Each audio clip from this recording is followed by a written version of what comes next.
هاي يا بنات، ازيكم عاملين ايه؟ معاكم مروه من شركه الوكيل كوزماتكس. النهارده جايبه لكم وصفه جميله جدا لازاله اثار التجاعيد من الوجه والحبوب. زي ما انتم شايفين كده، معانا زبده الشيا سيحناها، هناخد منها معلقه او معلقتين،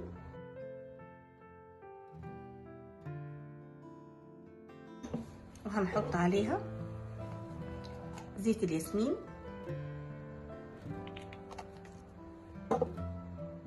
وهنفتح كبسولتين فيتامين اي،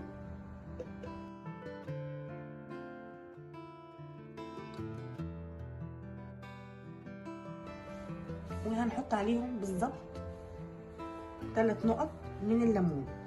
1 2 3. وهنقلب